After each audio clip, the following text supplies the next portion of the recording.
Graça e paz, igreja. Mais uma vez estamos reunidos, separados, mas reunidos. É interessante, né?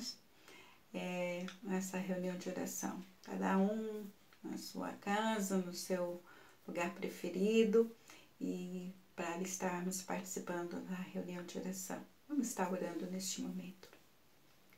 Deus Pai, Deus Santo, te agradecemos por mais um dia que o Senhor nos deu, por mais o início de uma semana, e hoje na reunião de oração nós entregamos mais uma vez nossas vidas nas tuas mãos, ó Pai.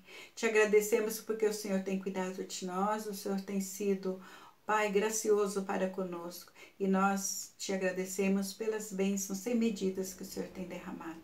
Ser com cada um, ó Deus, que está participando dessa reunião de oração, e que neste momento nós possamos estar com nossos olhos, nossos ouvidos, nossa mente, o nosso coração atento ao que o teu Santo Espírito quer falar conosco nesta noite através, ó Pai, dessa reflexão e da leitura da tua palavra.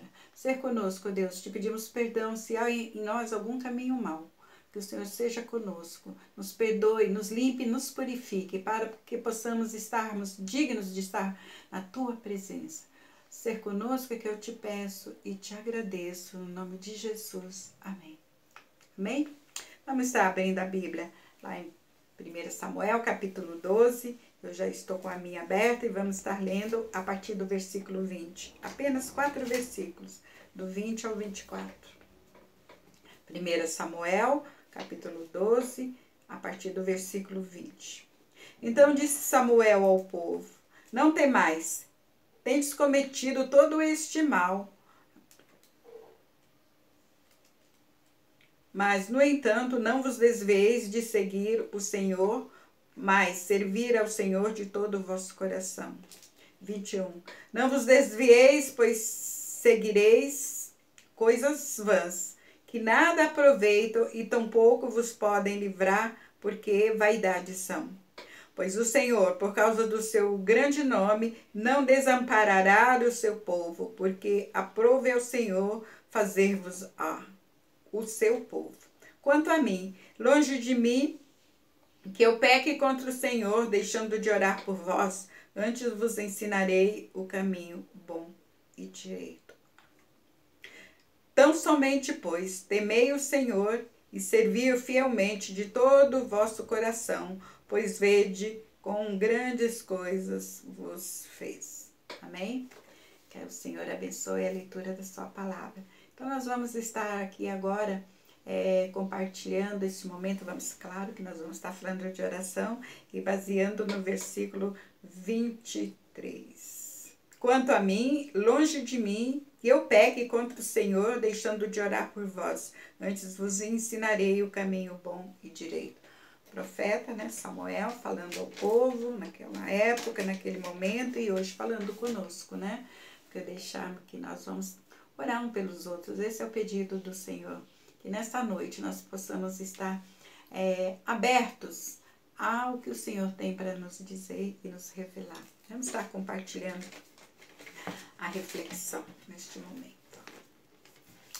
A Bíblia está cheia de oração por petição contra os inimigos, por vitórias, por livramentos, etc, etc. A Bíblia nos ensina a orarmos um pelos outros. Devemos pedir a Deus que crie em nós o desejo de orar pelos outros. E agora nós vamos estar aqui compartilhando uma história real, verídica, que se intitula A Oração Adiada.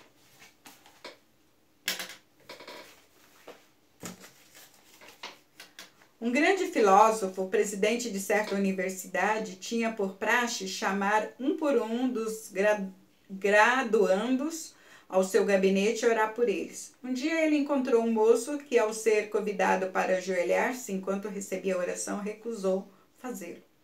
Os anos se passaram. Aquele mesmo moço retornou à universidade e procurou o presidente. Disse ele: doutor, suponho que o senhor não se lembre mais de mim. Há alguns anos eu recusei a sua oferta de orar por mim nas vésperas da minha formatura. Felizmente eu tive uma mãe que nunca cessou de orar por mim e suas orações foram respondidas. Eu aceitei a Cristo. Volto agora para fazer o meu curso de de teologia, pois vou seguir o ministério. Antes, porém, de matricular-me no seminário, eu desejo ajoelhar-me com o Senhor e pedir-lhe que faça aquela oração que eu adiei por tantos anos. Bonito, né? Bonito. Que bom que ele reconheceu que ele adiou, né, aquela oração que foi inspiradora, que fosse, né, ajudá-lo naquele momento, mas ele tinha alguém por trás orando por ele.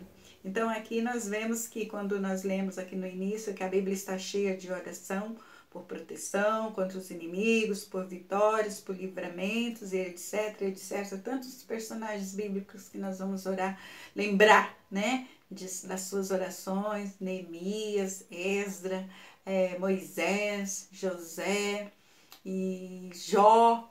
Nós vamos no Novo Testamento, Paulo, Silas, Pedro, João e assim por diante, né? Então, nós falamos que nós devemos pedir ao nosso Pai Celestial que nos inspire a termos momentos a sós com Ele e dedicarmos tempo em oração, porque temos a bênção de falarmos com o Pai através de nossas orações. Que a nossa oração seja no sentido de que possamos entender, antes de mais nada, o grande milagre da comunicação da vontade de Deus para nossas vidas. Deus nos fala muitas vezes de maneira simples, que possamos ter sempre a disposição de ouvirmos Ele falando conosco. Que tenhamos sede da comunhão com o Senhor, o nosso Deus, pela oração. E aqui nós vemos, se nós formos, né, ficar aqui falando de oração, como a pastora falou domingo, a oração falou de Jesus, que era, eu creio assim, eu vejo que era alguém que não precisaria orar, como mesmo, acho que até a pastora mencionou isso, né? Orar da forma como ele sempre estava em oração, porque era Deus, ele é Deus, ele já era Deus, ele estava em forma humana, mas é Deus, continuava sendo Deus. E nós vimos que tantos momentos, exemplos de momentos difíceis, complicados, mas também em momentos que ele orava por cura, que ele orava pelos discípulos, que ele orou por nós, porque na oração sacerdotal ele fala que orava não só por aqueles que estavam ali, mas por aqueles que ainda viriam, e somos nós, né? Nós viemos muito depois, mas nós sabemos que as orações levadas ao Senhor, de forma que Ele receba, sabendo e vendo nosso coração, qual é a vontade dEle para nós, Ele responde. Muitas vezes não é da forma que queremos ou que desejamos, mas Deus nunca deixa de nos responder. Por isso, eu creio sinceramente que através da oração nós temos nos mantido fiéis nesse momento de isolamento social, nesse tempo de pandemia e tantas notícias, né, que chegam até nós e nós não saberemos como será o dia de amanhã, mas o Senhor sabe e por isso nós devemos estar em constante oração. Orando, tendo tempo de a sós com o Senhor, momento de comunhão, momento de oração, momento de leitura da palavra, porque através da Bíblia nós vemos e ouvimos Deus falar conosco. Então, que neste momento nós possamos estar refletindo nessa pequena reflexão e lembrarmos da história de alguém que por anos, né, ele recusou, anos antes, ele recusou receber a oração no final do seu curso, mas depois, alguns anos depois, ele voltou reconhecendo que ele deveria ter recebido aquela oração e ela foi adiada, mas que ele voltava ali para receber a oração. Que nós não esqueçamos de estarmos orando pelos outros. Não é fácil. Muitas vezes, né? Às vezes o Senhor nos faz lembrar de pessoas para estarmos orando que nós nem queremos orar. Mas nós devemos ser filhos e filhas obedientes, orando, porque é na oração que nós falamos com o Pai. Amém? Que o Senhor nos abençoe, que Ele continue cuidando e nos inspirando a estarmos sempre em oração. Filipenses nos diz, né? Orai sem cessar. Amém, igreja? Deus abençoe cada um de nós.